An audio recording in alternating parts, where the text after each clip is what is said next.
Hello, everybody. Good morning, good afternoon, good evening, wherever you are in the world. Welcome to today's ICP webinar. We have an excellent presentation today with perspectives on transnational feminist approaches to psychology and why they are important.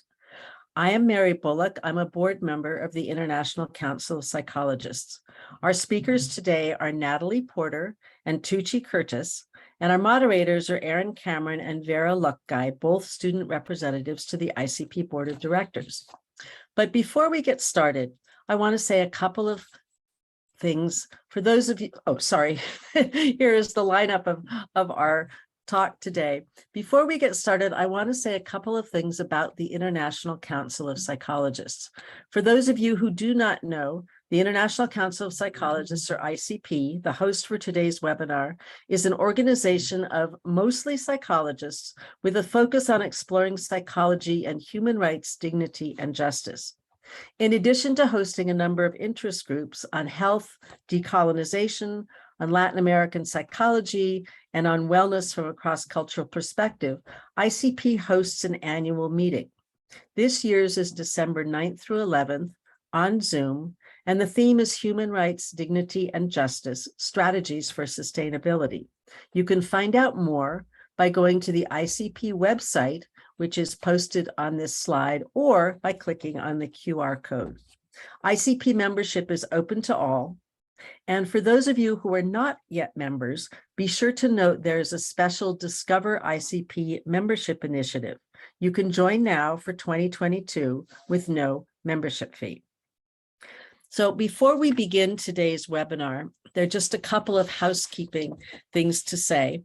First, please ask questions either in the QA or in the chat, and we will attempt to answer all of the questions that you ask in our discussion. We will pause for clarification questions after each talk, but then hope to have a more general discussion at the end. And second, certificates of attendance will be sent automatically to all of those of you who attend for at least 40 minutes. And the certificates are sent to the name and the email on record from when you signed up for this webinar. So if you're watching the webinar on someone else's computer, or if you have a different name or email, please be sure to let us know. And so now I would like to turn the webinar over to Vera Luckgei, who is one of our moderators, and I would like to turn the webinar over to Erinn Cameron, who is one of our moderators and will introduce Natalie Porter. Erinn. Good morning.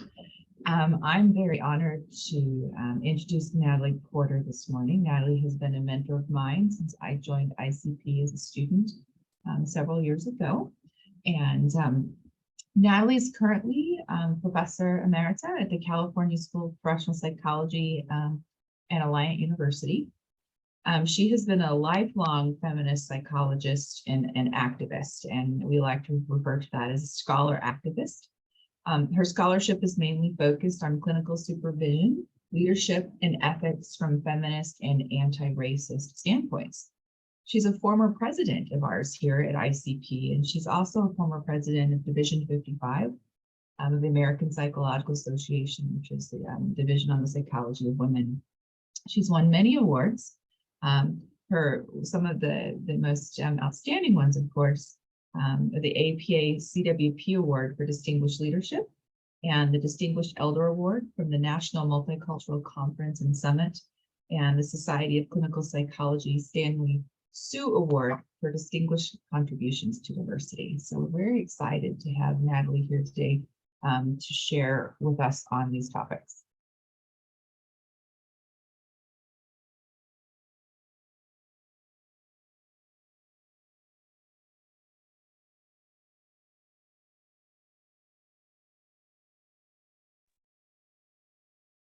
Cameron, I need you to remove I can't share while yours is up. So Actually, you can. Well, it's telling, okay. It was telling me I couldn't when I said it.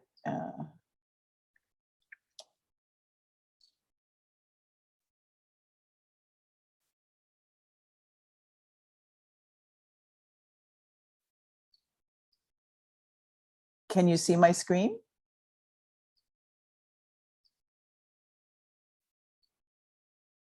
Is my screen being shared? Will somebody answer? Well, I'm going to assume. Not Natalie, not yet. It's not showing yet. Okay, it says I'm sharing screen. It was, mine is saying that it's being shared. Here, I'm going to stop the share that's there so Yeah. there we go. Okay, great. Well, I want to thank you for that nice introduction and welcome everyone.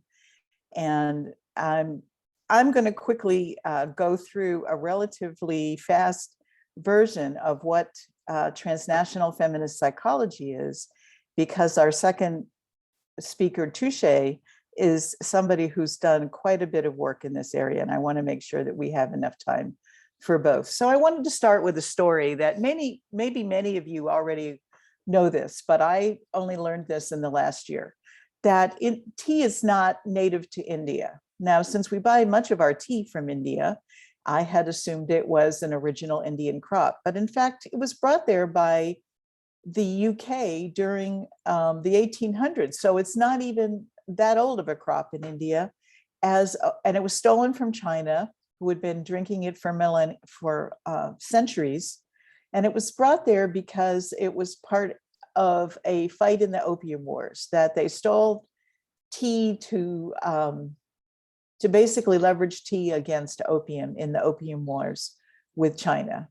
And also because sugar had become a very cheap commodity since slaves were being forced to grow it in the United States and in the Caribbean, and it was something to go with sugar. Now, why am I starting with this story? Well, I wanted to start with something that really shows how globalization is not a new phenomenon, and that if we really look back, it's been going on for centuries in various forms. And just as in the context of that story, that globalization often means a way in which colonial powerful countries have managed to gain economic and political power over other countries and use globalization as a way to improve their lot in life at the expense of other countries or other peoples of the world, I should say. And so that's part of the rationale for shifting from an idea of globalization to transnational. It's the realization that in this day, with this modern day globalization, which because of the fluidity of people and ideas and market materials, manufactured goods and images, et cetera, with technology, that the world is fluid and somewhat boundaryless in that ideas like countries do not necessarily represent the actual topology of the world with regard to peoples any longer, and that people have multiple homes, multiple cultures, and multiple identities as they are fluid around the world. And globalization has resulted, as I was saying, in greater economic disparities, often colonialism, capitalism from now multinational companies, which are actually leading the exploitation as opposed to political governments, and that these things reinforce social hierarchies, and transnationalism is a way of addressing and looking at this, and aims to rebuff this globalization or this concept of globalization within psychology and as well as in these other aspects of just looking at equality and disparities, and to respect the many psychologies that have emerged and have developed across the world, and to develop research and assessment and treatment tools that are respectful of this diversity. And so transnational is in contrast to the ideas of international, which means nation states, which in some ways have become less and less relevant to the topics in which we're discussing, and global or globalization. And terms like third world or undeveloped are words that are being thrown out because they do reflect this disparity in power and this worldview, this colonial worldview of Western thinking, so that we have the developed world and the undeveloped world. And they're being replaced with words like majority world, and the realization that most of the people of the world live in non-Western, non-white areas, and that we have to think about them as the majority and not as the lesser players. And also terms like global north and south, and these words are used quite a bit in contexts like environmental issues and climate change, because with the global north being the more powerful, industrialized Western world, and recognizing the impact on the global south, which is the place that is experiencing a greater number of the disparities, and actually in a more catastrophic way. And in transnational lingo, WEIRD has become the acronym for the Western world, the Western educated, industrialized, rich, and from democratic countries. And as we import our psychology throughout the world, we need to think about how that is another form of imperialism that has occurred, and colonialism. Tugce, Kurtiss, who will be speaking after me, and Adams defined transnational psychology as involving the active decolonization of psychology. And it requires an awareness of the multiplicities of psychologies around the world and the practice of strong reflexivity.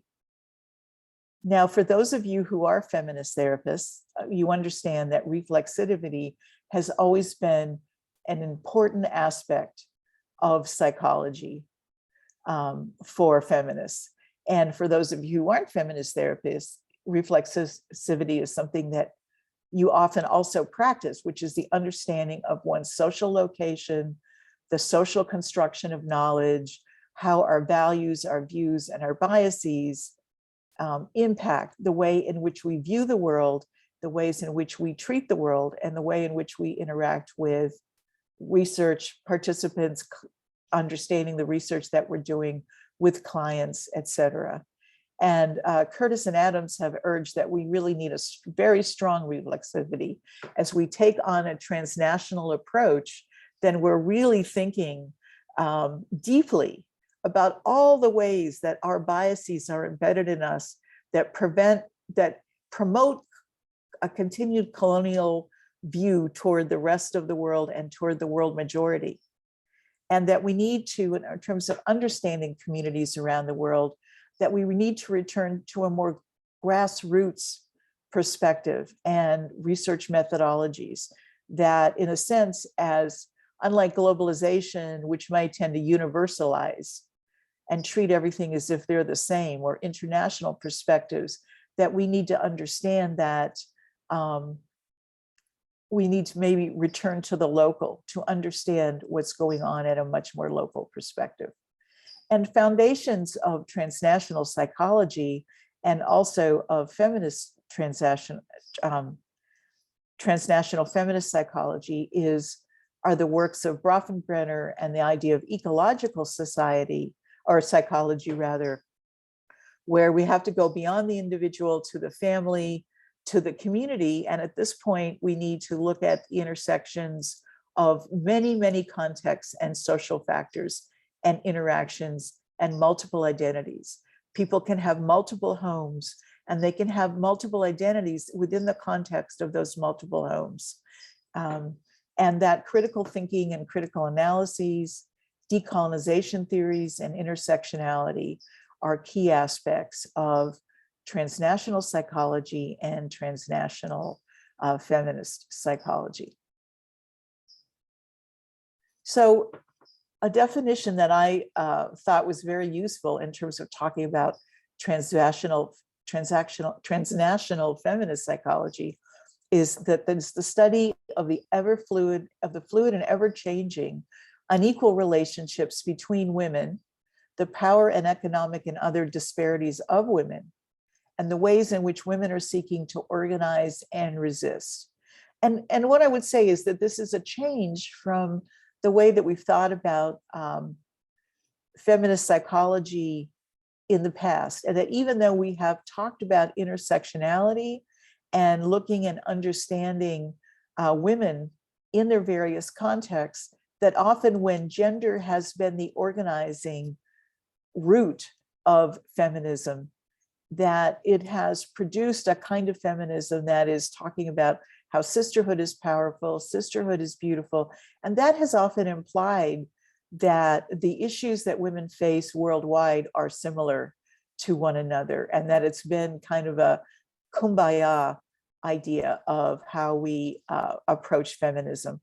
And it's moving from that to understanding the complex and interdisciplinary ways and the interwoven factors for women that differ across the world in different contexts and social locations. So it's a return to really and truly trying to understand and recognize that the disparities, that the power imbalances are uneven, and that women experience things in unequal ways across the world, so that we cannot have a unifying theory of feminist psychology, but need to have a much more local theory as we assume a transnational lens. That the aims of that are to respect and to provide a voice to the majority world and to Indigenous women who have been silenced, so that the role of Western women, in some ways, it's been another form of imperialism, where even if unintentionally, the idea is, okay, we have the answers and we're going to promote and work to equalize power and free women from what we now call the majority world, as opposed to understanding that, no, we are part of the problem, and that it is important that we provide voice to the women who can tell us, who have been silenced, and who can tell us what the roots of their own oppression are, and ways in which we can collaborate more effectively across social, economic, and power disparities. So that we need to engage in dialogues that don't privilege Western priorities, Western psychology, or even Western forms of research, therapy, assessment, treatment, that ignore the diversity of human experience. And that we need to understand the many social factors, often catastrophic in scope, that are intersecting with women's human experience, and be better able to create a space for those dialogues and for those collaborations. And I want to give you a couple of examples of that. If we look at the Afghanistan war that we have been waging and had waged for so many years, if you read the politicians in the United States who identify as feminists, they really promoted the war in the context of the women in Afghanistan's plight at the hands of the Taliban. So as more and more freedoms were taken away, and freedom, the inability to work, be educated, etc., occurred in Afghanistan, it became a justification for political leaders who saw themselves as feminists in this country to fight the war.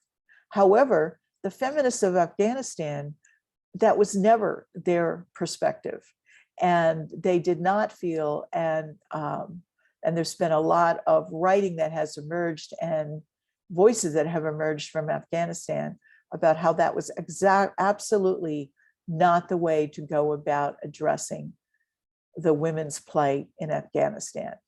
And it's that kind of a voice that feminists and in the US need to attend to, as opposed to our own view of how to handle something. Another question, how do Western women view the burqa or the hijab? And do we have ways of looking at this from a much more varied and multiplicity of views, as opposed to one single way of thinking around Muslim women oppression? Or do we start to listen to Muslim women who have many nuanced and many more expanded ways of viewing their own clothing and their own desire to wear the hijab or the burqa.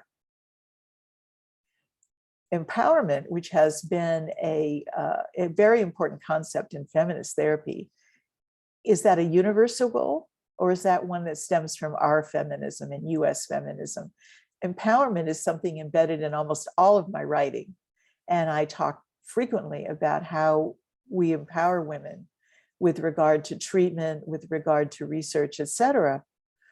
But it's time for me to start to think about what are more relational and collectivistic forms and nuances that I need to attend to, both in the ways that I think about resistance and think about social change, rather than purely an individualistic term such as empowerment. In transnational feminist therapy, the immersion in the context of others, this deep intersectionality of understanding multiple identities, multiple locations, multiple contexts, and multiple conflicts, and the ecological models are an important way of having to address therapy. And also that it's crucial in that we're also paying much more attention to addressing and incorporating Indigenous healing and the ways in which women in their cultures address healing. Strong reflexivity is really crucial in that. And how do our biases interfere? I remember a talk once by a Taoist psychiatrist who did a lot of work with Pueblo Indian juveniles, youth. And he talked a lot about his way of addressing the family dysfunction that was going on in this Pueblo that is, in northern New Mexico, is to help to liberate the youth. And frankly, I was appalled at that, because in a Pueblo is a very interdependent Indigenous culture where everyone is needed and everybody's role is very important. And if you work from this individualistic model and think from a US perspective that liberating people is more important than helping them address their part of a social contract, in some ways you're creating a genocide of a way of living and of a Pueblo. He could not understand that, and he could not reflect on that. So in feminist transnational therapy, cultural humility is very important. And also really looking at the things that we pathologize in our own culture, and looking at how people in other cultures understanding their resistance and their tools for social change, which might be things that we depathologize in our own culture. Now, one way that's been discussed on how to get there is to take the tools of our established, more feminist therapy, and to take those tools and then and to work with Indigenous groups and Indigenous cultures, or cultures from the majority world, and integrate them to form a new way. That may be a starting point for this. One example of that came to mind for me is a collaboration that used to happen when I was in the Health Sciences Center at the University of New Mexico. We had a resident who was from the Navajo Nation, and for several years, we had a collaboration with the healers of the Navajo Nation, so that psychiatrists and psychologists and residents and psychology interns would go to the Navajo Nation, and we would have a retreat for a couple of days. And Indigenous healers from the Navajo Nation, residents of the Navajo Nation, and this group, and we would pick each other's brains and basically talk about our perspectives, our ways of life, our ways of looking at mental health, and our ways of healing. And we would share that information for several days across the two groups. And that was the way that we were coming up with a new way of relating to one another. Chem Sonnet, who is a psychologist in Thailand, provides an example of using, for interpersonal violence, the power and control wheel. But taking that US-based idea of how we understand power and control in interpersonal violence and taking it to Thailand and bringing and having it morph through many agencies and people and groups until that they could actually interrogate it to make it useful for their own group of people, and then make it something that maybe started in a westernized way, but really truly got decolonialized for their own group. We'll have some time for questions, but I want to stop here and make sure we have time for a wonderful talk by Dr. Tugce Kurtiss.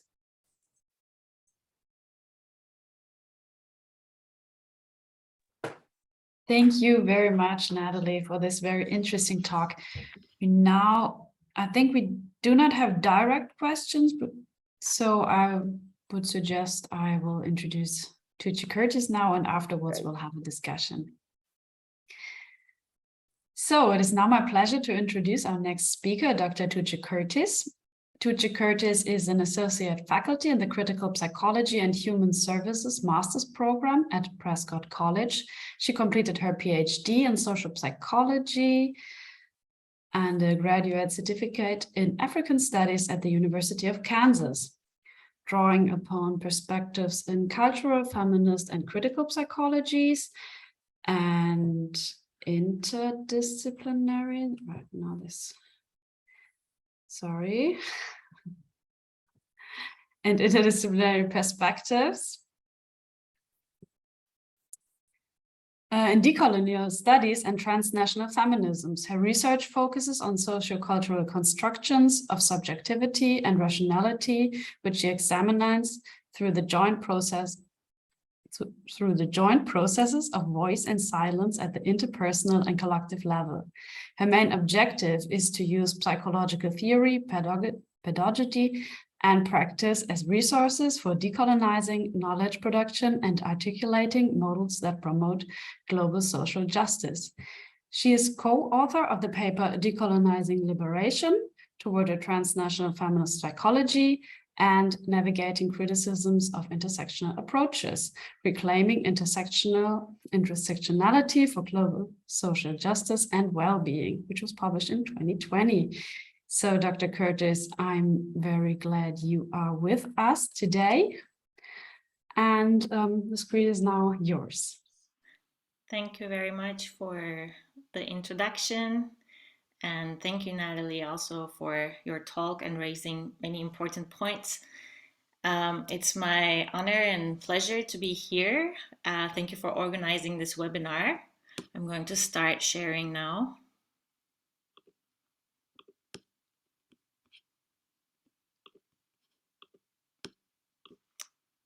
Is it working for you? We do not see your screen yet. No?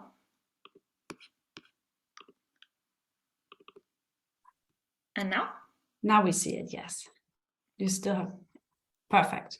Okay, great. So I'm going to be actually starting with this question that the webinar raises, right? What is transnational feminist psychology and why do we need it? I think Dr. Porter has done a great job of explaining to us what the transnational feminist psychology is and why we need it. I think I'll pick it up also from the second question, why do we need it? And I think one way to think of this is by looking at the broad critiques of feminism across different disciplinary and geographic sites. And numerous scholars, particularly within post-colonial and decolonial varieties of feminism, have noted how the idea of liberating women has become a tool in the service of colonial projects across different historical instances. And they have suggested that this idea can have not only historical, but also current implications. Let me give you a more recent maybe example. In more recent years, many Western nations have used this notion of, and continue to actually use this notion of defending women's rights in numerous majority world settings as an excuse or as a justification for war and intervention, neocolonial intervention, we can say, And for instance, in the US and in the UK, this discourse of defending Afghan women's rights has been used as a prevailing discourse. So from this type of critical post-colonial and decolonial feminist perspective, Western-based feminist scholarship and action might pose a threat when it's applied to the majority world. Namely, it might perpetuate instances of cultural imperialism and neocolonial interventionism. And this is the broader feminist project, but we can bring it a little bit closer to home and think about psychology. So what about psychology? We can also see a similar colonial legacy in the field of psychology, but even within mainstream feminist work in psychology, we see that prevailing discourses often take their insights about gender and gender-based oppression from a very narrow portion of the human population, as Natalie also referred to this, Western educated, industrialized, rich, and supposedly democratic settings, or what has been famously used as an acronym, weird settings.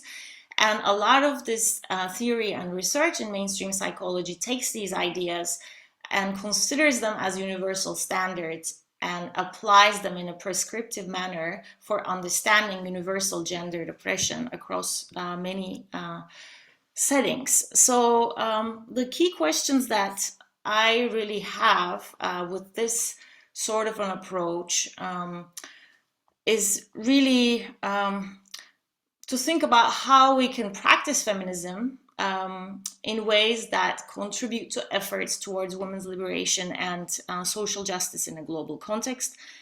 And how can we really do feminism and feminist psychology in ways that serve women's interests without really reinforcing these kind of historical and ongoing neocolonial tendencies, right? So another way of putting this would be to say, how can we maybe decolonize feminism and feminist psychology so that these become more representative and more responsive to the interests and the broader experiences of the majority of humanity?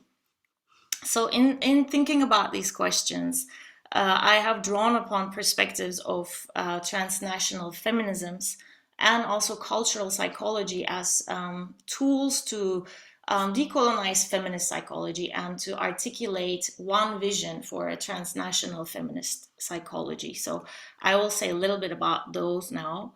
The first part of this really comes from the rich body of work that scholars across different disciplines have made on transnational feminisms. And transnational feminisms constitute an interdisciplinary discourse in feminist and gender studies. And I think they are, of course, they differ in their approaches, but I will say one of the key ideas here is to form new forms of feminist cross-border theorizing, research, and organizing. Given our limited time, I won't be able to go into a comprehensive review of transnational feminisms, but I will just focus on what I take to be some of the key ways in which a transnational feminist praxis can serve to decolonize hegemonic feminisms. So the first point is, as Natalie also mentioned, the first point is to illuminate the diversity of women's experience and the complexity of women's, let's say, subjective positions. Transnational feminisms have been very critical, as Natalie also has talked about, has been very critical of these universalized notions of global sisterhood, universalized and more essentialist notions of women. And they've emphasized the diversity in women's experience across diverse sites.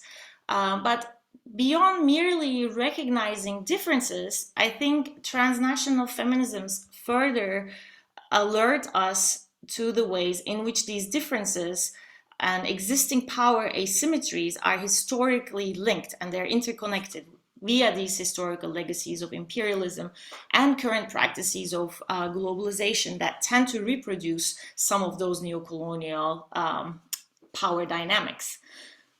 So another way I think that transnational feminist perspectives can help us decolonize the broader feminist project is by revealing the extent to which hegemonic hegemonic forms of feminism prioritize the experiences and the concerns of women in so-called Western or so-called weird settings. And they tend to also marginalize or dismiss the experiences of women and men in diverse majority world spaces.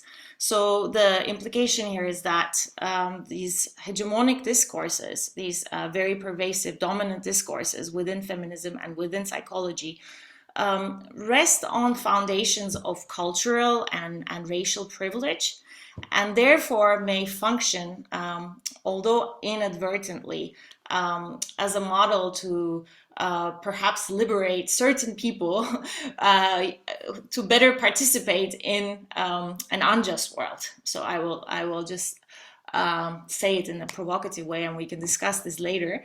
But very quickly again, I think, oops, okay, here still another very important contribution, I think, of a transnational feminist lens is to think about the spatiality of feminist knowledge production. So Dr. Porter has talked about the notion of strong reflexivity and positionality, which have been main ideas in feminist research since the very beginning.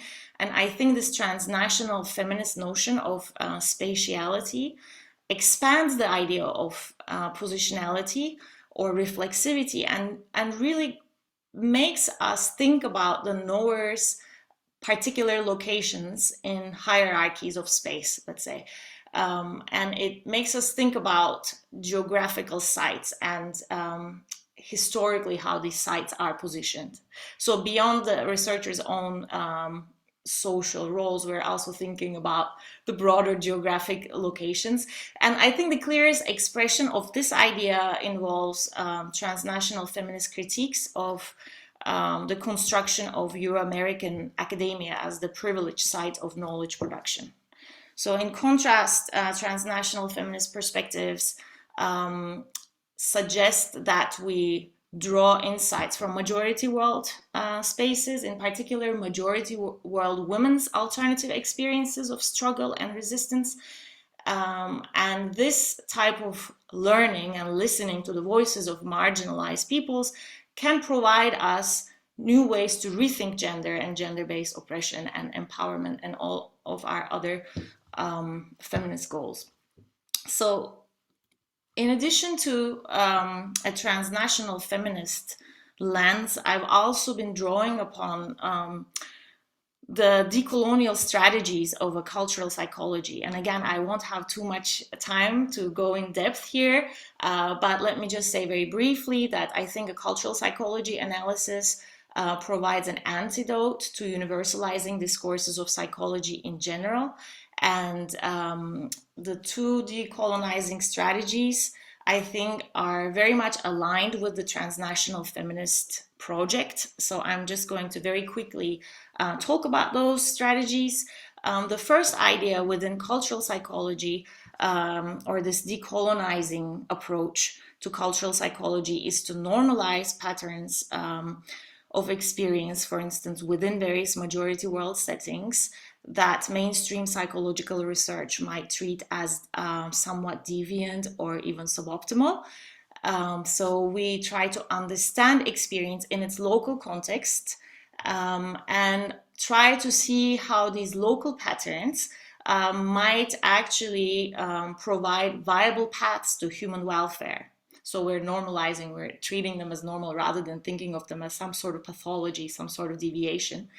And the second step of this decolonial approach is to think about how the experiences that we consider to be standard or universal within mainstream accounts of psychology or feminism are not necessarily just normal or optimal or even just natural, but instead they themselves are historical and social products that reflects engagement with particular cultural affordances. So especially if we think of mainstream psychology as being very much a weird science, as Henrik and colleagues have talked about, we can also think about how some of these prescriptions we have in mainstream feminist psychology might not really be the human, let's say the essential human flourishing model, but rather they are themselves historical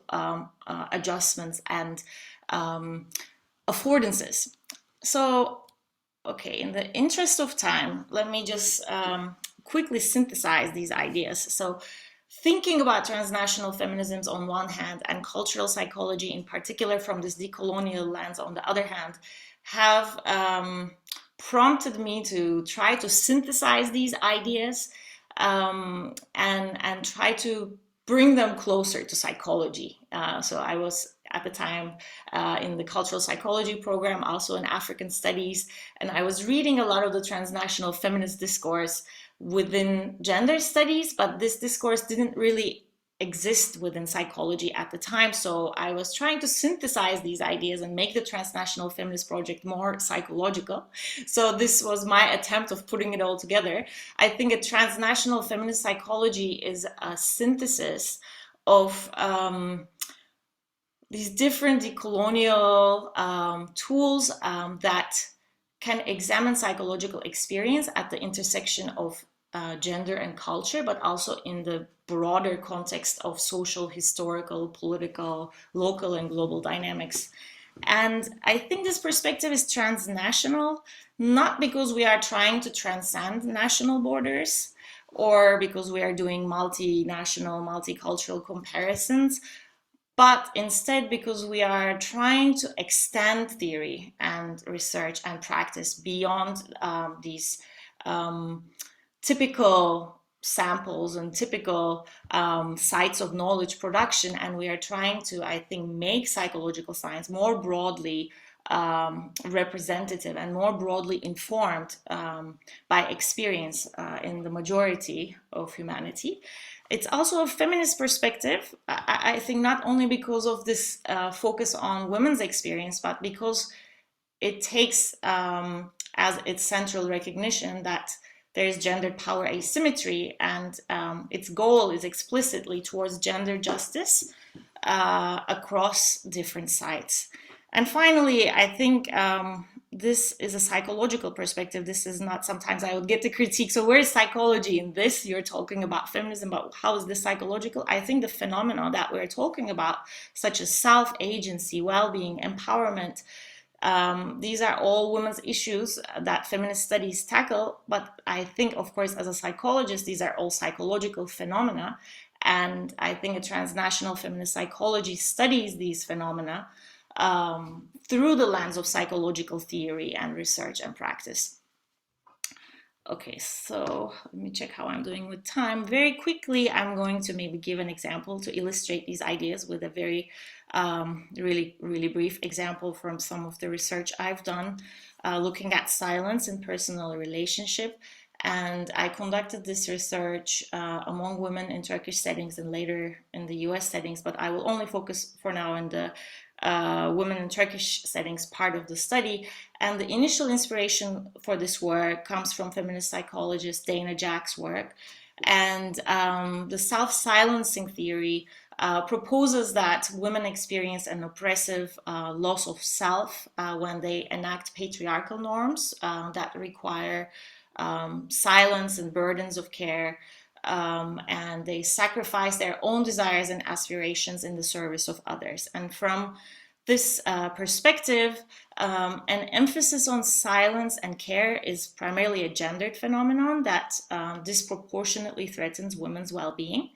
And if we take this theory and think about women's obligatory, sometimes, experiences of care and silence in numerous majority world communities, we might be really alarmed, and we might think that majority world women's silence and care constitutes almost prototypical examples of patriarchy and gender-based oppression. However, in my own engagement with transnational feminisms and the decolonizing strategies of cultural psychology analysis, I started to rethink silencing the self theory and conventional understandings of silence and care within majority world settings. And the first step here, consistent with the cultural psychology analysis, was to normalize patterns of silence and care within majority world settings.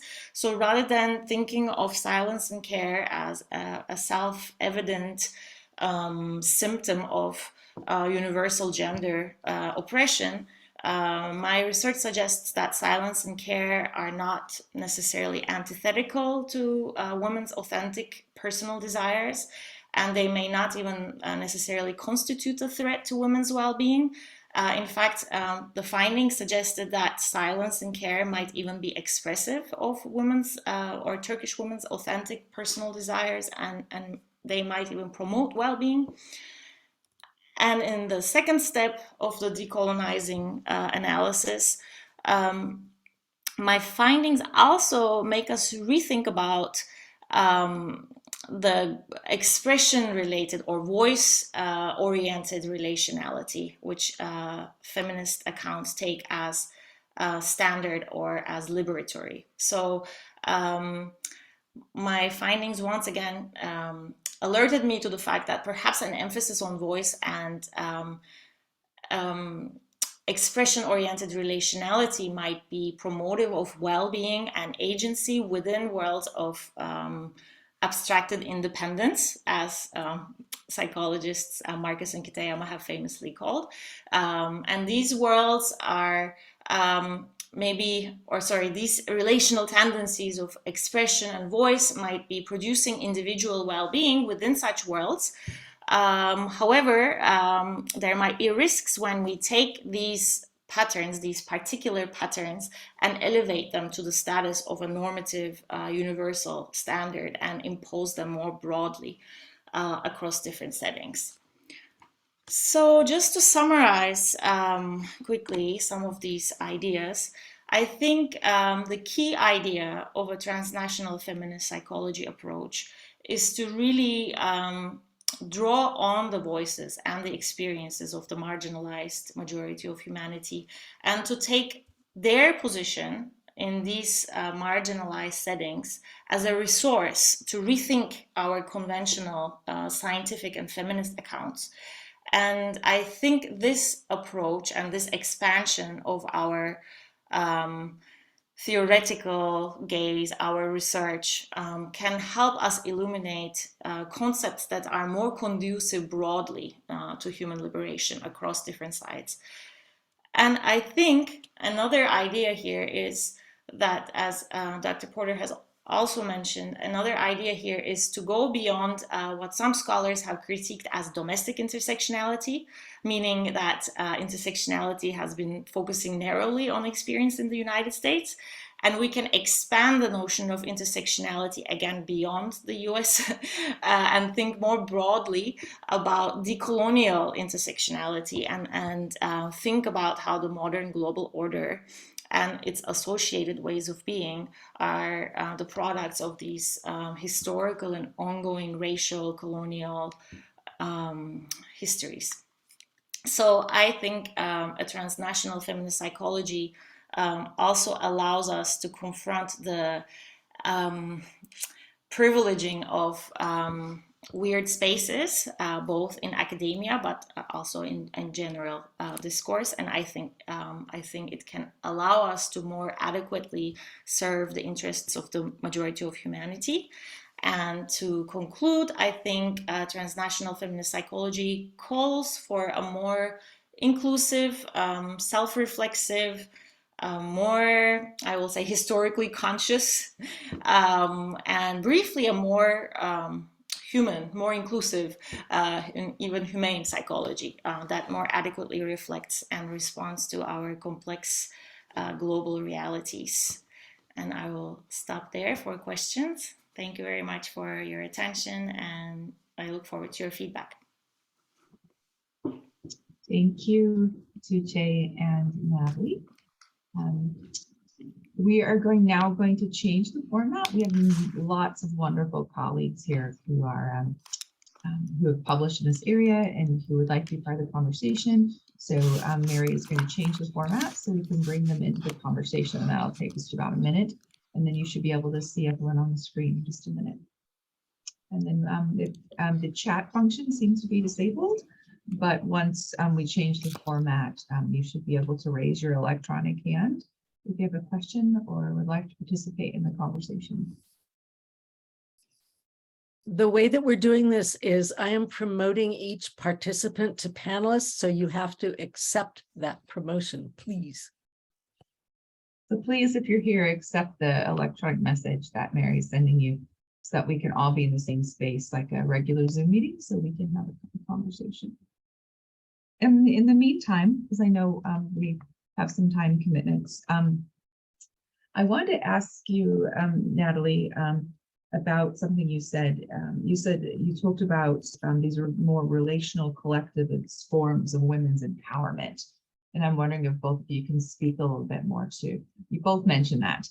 It first came up in Natalie's discussion and then Tugce as well. If you guys can speak a little more to what that looks like in a practical and maybe theoretical context. Well, I think, the focus in the US in particular, but on Western feminist psychology has been what I would call an absolute equality. Whereas I think much of the world and the majority world that focus where complementarity is still a major function of social roles. And we have looked at gender equality purely as the equalization of all of those roles, as opposed to cultures and contexts where women want, where equality can be seen as still having equality in the complementarity of roles that men and women have, rather than having to see an absolute equality. So that is, one way I'm thinking of it. And of course, I had an example in my head and it went right out of my head. So Tugce, you're shaking your head. Why don't you bail me out? And I know you have probably a much more insightful thing to say. Oh, not at all. I was actually also nodding my head because of the complementarity idea that you just said. But I think I was also writing this point down to reach out to you later, because I am familiar, of course, with your work on empowerment. And I was thinking when you said relational, more collectivistic forms of empowerment, I think that one of the ways maybe some of my own work or the transnational feminist work could make contact with this idea is to recognize that women in majority world settings experience themselves, not only women actually, but I will say anyone, they experience themselves already as deeply embedded within their social networks. It might be their relationships, it might be immediate family, it might be distal family. But I think that one of the ways that maybe we can think about this relational collectivistic forms of empowerment is to really think about the person in the context and not really only prioritizing their individual wishes, their individual agency, but rethinking their agency in these terms. And another thing, I think it's also very interesting. There's some work by Anjali Dutt and colleagues, I think, that have been addressing this issue of more relational forms of empowerment. So that might be also a paper to share. I think they have done a great job of actually building on your work as well, and thinking about how to extend this in a way that might be more applicable, especially when we want to keep empowering women in any setting, but how do we do it in a way that makes sense for them in their own context? So I can share that. Yeah, and I can give you an example that's not in this literature, but I was having a student who wanted years ago to look at authenticity, and so we started to look at the research on authenticity, and the Western view and the more kind of male-oriented view and the male researchers and authenticity. Authenticity was really defined as doing the same thing in all contexts. If you're an authentic person, then the idea was supposedly that whatever your values were, they would be reflected in every context in which you were. If you looked at the research on women and authenticity, and especially when you looked at the more collectivistic research and from more collectivistic cultures, women's authenticity was dependent on the social context, and that they understood that there was a fluidity depending on their role and depending on the circumstances of the situation and who they were in relationship with. And that they didn't have a problem with that. They didn't see that as inauthentic. They were genuine in each of those contexts, but they understood that context also was an aspect of authenticity. And to me, that's very similar to what we're talking about. Thank you, both of you, for that. We have 30-something people who decided not to join the panelists to ask questions, and they've made some very nice comments in the chat. You want to see those? And those of you who have joined us as a panelist, do you have any questions that you would like to ask? Anyone who's here on the screen, if you have a question. And can I add, Erinn, there are a few more who have joined as panelists, but if their videos are not on, they won't show up on the screen. Oh, okay, yeah. So all these technical things. Exactly, Sure we're learning how they to work. So if you do want to raise your hand, I know we're short on time, but this is my area of research is in transnational feminist psychology and climate change specifically. And I know that Natalie mentioned climate change, and I'm wondering if either of you can speak to about how transnational feminist psychology can address some of these disproportionate effects of climate change on women across cultures.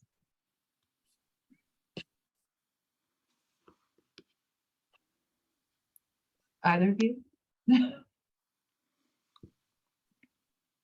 Well, I think that it's, this is to me where we really have to take all of the tools from a transnational perspective and really look at the way, to me, the impact of climate change, which is really impacting the global South much more, and they are going to feel the effects. So the impact of the industrialized countries, that impact is being felt in the global South. And that I think that a transnational psychology approach allows us to deconstruct our ways of thinking and to start to understand that, and to move away from understanding the ways in which we think about like the global South and even the peoples in the majority world as the underprivileged, as the undeveloped, as opposed to understanding that that is an impact of our own colonialism and our own imperialism. And even in the ways now that we are importing manufacturing into those countries is still done in the context of it being an exploitative capitalistic way that's not necessarily, it's taking the resources, it's not promoting the well-being. I mean, we have to add all of that to our analysis as feminists, and that part of it for me is this understanding that as we talk about intersections and ecological society, we cannot think of being feminists without adding these to what we're thinking about and what we're addressing. These are the real issues that are impacting women.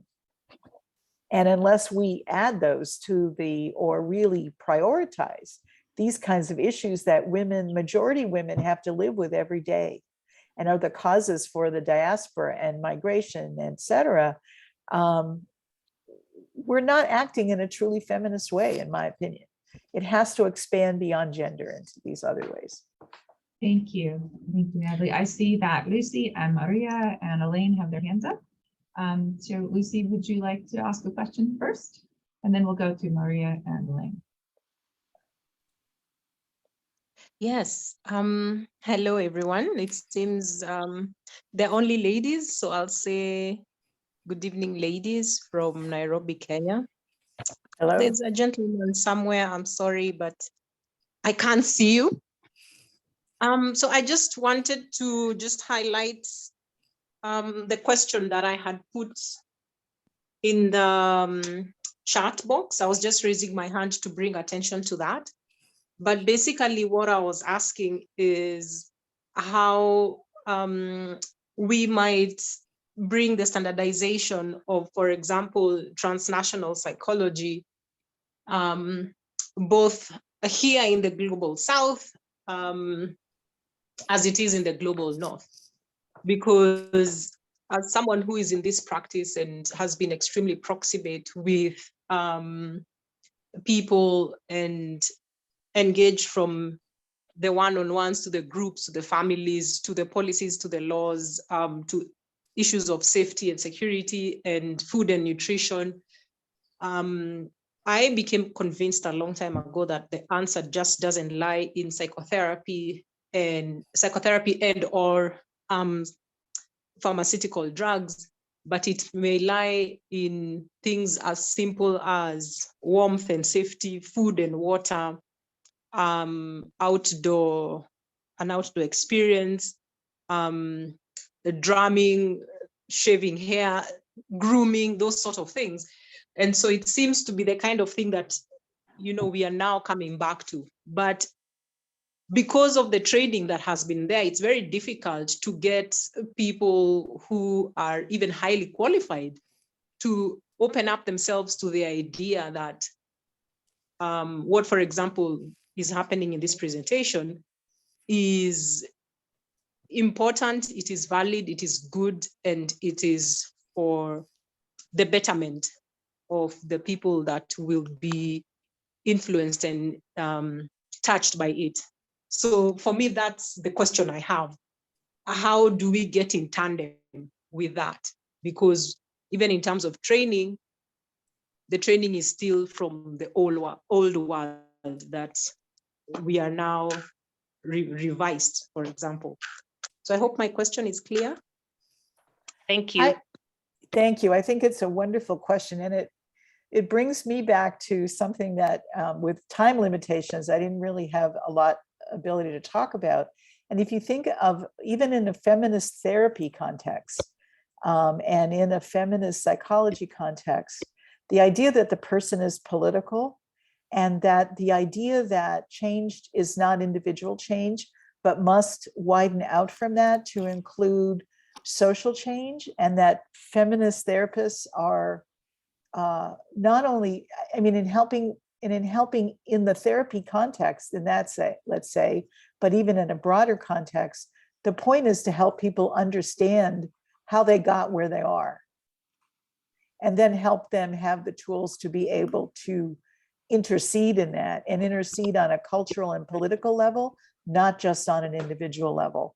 And I, and in some ways, I think gender and feminism has been, I think, getting increasingly erased from the dialogue that we're having. And that probably 20 years ago, there was more of a dialogue, even in our training around this, than we're seeing in contemporary graduate training. But this idea that as therapists, we have to go beyond individual change to include social change in the work that we're doing, and into promoting social change with our clients. And that group change for them is important. I mean, and working with groups and expanding the way they even think about their issues. And the more that we can get back to, I think, incorporating those ideas into our training is essential. Yeah, and I think some of the work on decolonizing curricula might be also relevant, right? Yeah. You're asking like, how do we standardize transnational psychology in Kenya? And I definitely think there needs to be a lot of work to be done in terms of really bringing in these locally developed theories from these Yeah. different vantage points, not just, you know, a lot of, for instance, cross-cultural psychology takes theory from the global north and applies it to the global south, but we actually need theorists to rethink from the vantage point of people living in those alternate realities, and formulating new models, I think.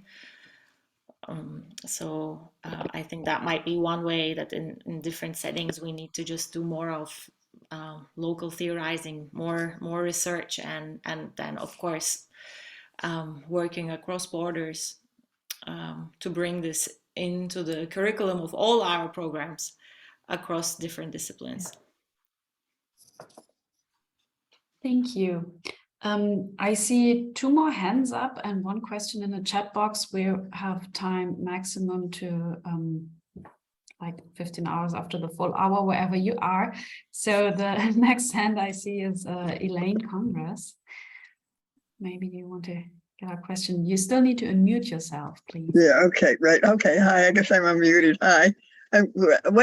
First, let me just say, what an interesting program. I mean, I go to a lot of programs at my school, Fordham, at the UN, and just in general in the world, and in the general world, and a lot of programs on feminine. But this is one of the most interesting programs, and our speakers were wonderful. But I guess, but I really like programs that help me to think about something differently. And I head our Institute for Women and Girls at Fordham. And, of course, we're so concerned about what's happened to women in Afghanistan, going and all of this. And I've been thinking about it more, is this really prejudicial in a way, with this kind of American headset, of feminism. So I guess my question, or I have a question, is, I mean, I think this is a common belief among American, feminists, but how can we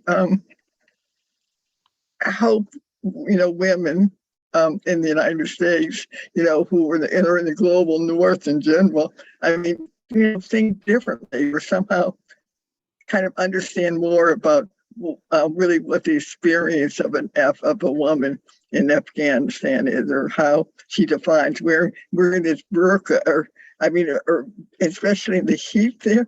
I just don't understand it. But I guess my question is, how can we what can we do with American women who have very stereotypic ideas and beliefs about women who act very differently and look very different than we do? So I guess that's my question for the speakers.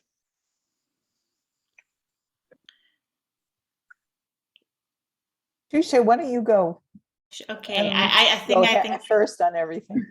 Okay, so I think this is a really important question. So first of all, thank you for your feedback and also this question. And this is a question that I also have whenever I'm teaching, especially cultural psychology or any course where we might be talking about some of these dilemmas, right? Some of these very different ways of understanding reality. But I think one of the challenges I personally experience is, how do we present this practice, and how do we present women's voices, for instance, in that setting, right? So my first answer would be to say, okay, let's listen to what women in Afghanistan have to say about their own practice. So that would be my first maybe step. But then how do we know if they are just internalizing, let's say, this oppressed way of being, and how do we know if this is genuinely their authentic experience of why they're wearing this, or whatever the practice might be? I'm just talking in this concrete case. And I think this is the challenge. How do we not apologize for the cultural traditions that might be oppressive, right? How do we actually on one hand still remain feminists and still defend women's rights, and how do we still at the same time still say, but we have to listen to them in their own voices? So I don't think I really have an easy answer, to be honest. So when I teach about these, or when I'm talking about these different practices, I like to just ask a lot of questions and really have students think about it from different standpoints. And there's this, I don't know if you've ever seen this cartoon, which shows an Afghan woman completely covered and a Western woman in a bikini. And they're both looking at each other and they're both saying, I don't understand this, the things that she's wearing for the male gaze. So sometimes I use this cartoon to make students think about, okay, so maybe people in that other setting also think that what's happening in the Western context is oppressive.